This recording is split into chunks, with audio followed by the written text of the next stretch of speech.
शुरू करते हैं आज का टॉपिक ब्रीदिंग। ब्रीदिंग जब हम एयर लेते हैं और एयर रिलीज करते हैं, इसे सिंपल टर्म में हम क्या कहते हैं? ब्रीदिंग कहते हैं।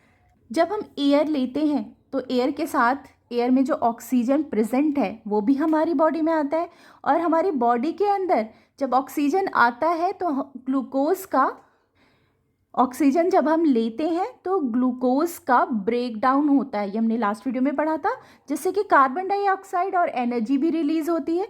यही कार्बन डाइऑक्साइड जब हम एयर को रिलीज करते हैं, बाहर निकालते हैं, तो ये कार्बन डाइऑक्साइड भी एयर के साथ साथ रिलीज होता है। तो ये कंटिन्यूअस प्रोसेस है जो हर एक लिविंग ऑर्गेनिज्म में होता है।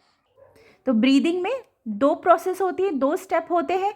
सबसे पहला जब हम एयर लेते हैं जिसके साथ हम ऑक्सीजन लेते हैं, जिसे हम कहेंगे इनहेलेशन, और सेकंड जब हम एयर रिलीज करते हैं जिसमें कार्बन डाइऑक्साइड को हम अपनी बॉडी से बाहर निकालते हैं, उसे हम कहते हैं exhalation. One inhalation and one exhalation ये मिल करके बनाता है ब्रीदिंग। ठीक है, एक ब्रीथ हम इसे बोलेंगे जिसमें हम एक बार इनहेल करेंगे और एक बार एक्सहेल करेंगे। ठीक है, तो ब्रीदिंग का डेफिनेशन क्या है? Taking in the oxygen rich air and giving out air rich in carbon dioxide, this process is known as breathing. एक मिनट के अंदर हम कितनी बार ब्रीथ करते हैं इसे हम बोलते हैं ब्रीदिंग रेट। कभी आप चेक करना कि आप एक मिनट में कितनी बार ब्रीथ करते हैं। जो नॉर्मल एडल्ट होते हैं उनमें नॉर्मली अगर वो रेस्टिंग पोजीशन में है, आराम कर रहे हैं, बिल्कुल नॉर्मल है, तो उस टाइम ब्रीदिंग रेट क्या होती है? 15 to 18 ब्रीथ्स पर मिनट, यानी कि वो एक मिनट में 15 से 18 टाइम वो ब्रीथ करते हैं, जो कि नॉर्मल रेस्टिंग पोजीशन में है। लेकिन जब अगर कोई हैवी वर्क कर रहा है, फिजिकल वर्क कर रहा है, उस समय क्या होता है? ब्रीदिंग रेट इंक्रीज हो जाता है, बढ़ जाता है, क्योंकि हमारी बॉडी को ज़्यादा एनर्जी की ज़रूरत होती है, और ज़्यादा एनर्जी की ज़रूरत के लिए क्या होता है? हम जल्दी जल्दी ब्रीथ करते हैं, जिससे कि ज़्यादा ऑक्सीजन हमारी बॉडी में जाता है, अधिक एनर्जी रिलीज़ होती है। ये तो हमने सिंपल टर्म में ब्रीदिंग को पढ़ लिया।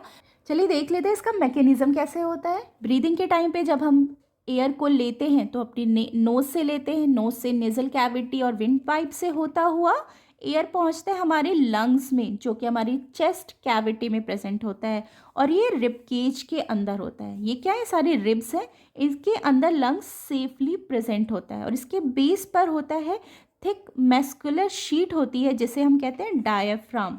ठीक है, तो जब हम इनहेल करते हैं रिब्स की पोजीशन चेंज हो जाती है, रिब्स किस तरह मूव करते हैं? अप, ऊपर की तरफ और आउटवर्ड, और फैल जाते हैं ऐसे आगे की तरफ। ठीक है, ऊपर और आगे। डायफ्राम नीचे की तरफ आ जाता है। ठीक है, रिब्स जाते हैं ऊपर आउटवर्ड और डायफ्राम नीचे की तरफ आता है, जिससे कि स्पेस ज़्यादा हो जाए लंग्स में, ज़्यादा एयर लंग्स में आ पाए। जैसे आप बलून को कभी जब आप फुलाते हो, ब्लो करते हो, तो क्या होता है? बलून भी ऐसे फैलता है ना, जिससे एयर पूरा अंदर आता है। ठीक वैसे ही यहाँ पर भी यही मैकेनिज्म है इनहेलेशन के टाइम पर। मगर एक्सहेलेशन में क्या होता है? इसका जस्ट ऑपोजिट होता है। इनहेलेशन में रिब्स अपवर्ड गया था, तो एक्सहेलेशन में क्या होगा? डाउनवर्ड आ जाएगा रिब।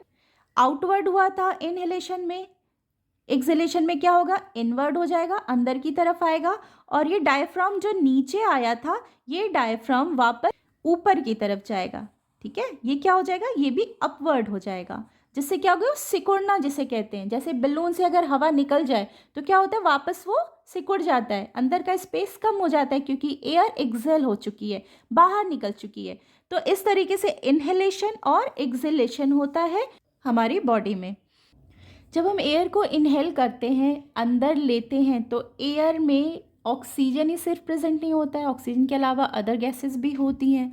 तो उस समय जब हम एयर को लेते हैं, इनहेल करते हैं, तो ऑक्सीजन कितना होता है? 21% होता है। ठीक है, ऑक्सीजन कितना होता है? 21%। और कार्बन डाइऑक्साइड भी होता है उस समय एयर में, नाइट्रोजन भी होता है, अदर गैसेस, डस्ट, कई सारी चीज़ें होती हैं। तो कार्बन डाइऑक्साइड कितना होता है? 0.04% होता है CO2। और जब हम एयर को एक्सहेल करते हैं, बाहर निकालते हैं, तो उस समय ऑक्सीजन का परसेंट हो जाता है लगभग 16.4% हो जाता है ऑक्सीजन, एंड कार्बन डाइऑक्साइड जो हमारी बॉडी से निकलती है वो होती है 4.4% के करीब होते हैं कार्बन डाइऑक्साइड, यानी कि जो हम ऑक्सीजन लेते हैं 21%, उसमें से मुश्किल से हम 4% या 3.5% हमारी बॉडी यूज़ करती है और बाकी ऑक्सीजन बाहर निकाल देती है। और जो कार्बन डाइऑक्साइड हमारी बॉडी में बनता है और एक्सहेलेशन के टाइम रिलीज होता है लगभग 3% या 3 और 4 के बीच में ही होता है, इतना ही हमारी बॉडी से बाहर निकलता है। तो ये हम पॉइंट्स याद रखेंगे कि एक्सहेलेशन और इनहेलेशन के टाइम पर क्या होता है, रिब अपवर्ड जाता है और आउटवर्ड होता है, डायफ्राम डाउनवर्ड जाता है। एक्सहेलेशन में इसका जस्ट ऑपोजिट कर देंगे, रिब का मूवमेंट किधर हो जाता है, डाउनवर्ड और इनवर्ड, और डायफ्राम वापस अपवर्ड जाता है। इस वीडियो में इतना ही, मिलते हैं नेक्स्ट वीडियो में अगले टॉपिक के साथ।